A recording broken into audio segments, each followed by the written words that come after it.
Supaya kalau dicaci maki Firaun karena hatinya lapang, nggak banyak berefek. Sebab kalau berefek sedikit saja Nabi Musa tersinggung, keluar kata-kata jadi karena beliau nabi.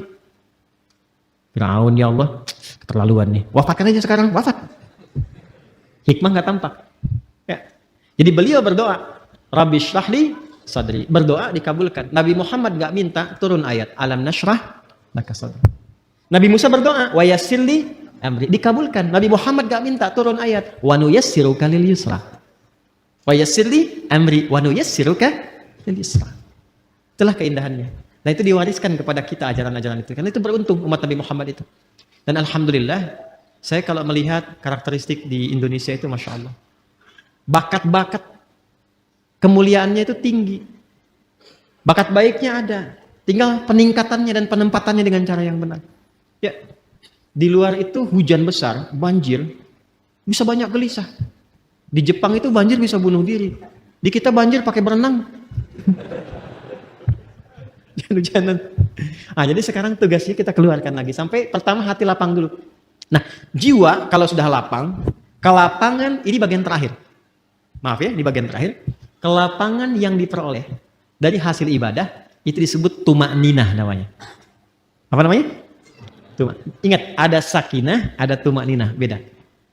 Sakinah itu kelapangan yang diperoleh setelah masalah itu hilang. Sedang ada masalah nih. Tuntas masalahnya. Biasanya kalau masalah selesai hati lapang kan? Nah, kelapangan hati setelah masalah itu hilang, itu disebut sakinah namanya. Ya. Iya. Ibu berharap sakinah di rumah tangga? Bapak, teman-teman berharap sakinah di rumah tangga? Samara itu kan sakinah, mawadah dan rahmah. Ingin dapat sakinah? Nah, berarti ingin punya masalah. Nanti setelah hilang itu ada ketenangan, itulah sakinah. Tumaninah beda, ketenangan yang diraih lewat proses ibadah. Karena itu dalam sholat kita kenal ada tumaninah, bukan sakinah. Coba lihat, ada tumaninah dalam ruku ada? Tumaninah dalam sujud ada? Maksudnya apa? Ruku sampai tenang. Ingat, ini kadang, mohon maaf, saya tidak bermaksud menyalahkan. Hanya mungkin kurang lengkap dalam memahami. Ya, hatta tatma'inna raki'an, sampai kamu tenang dalam ruku itu, maksudnya begini, ruku sampai merasakan ketenangan. Darah mengalir dulu, enak. Sudah posisi yang enak, baca doa, doanya teresap dalam jiwa. Sudah dapat ketenangan itu baru bangkit i'tidal. Makanya Nabi itu kadang-kadang rukunya lama. Tapi proporsional kalau sedang sholat berjamaah. Sangat proporsional. Itu yang dimaksudkan. Latihan-latihan tumakninah itu yang dilakukan dalam ibadah itu nanti akan melahirkan ketenangan kepada kolbu.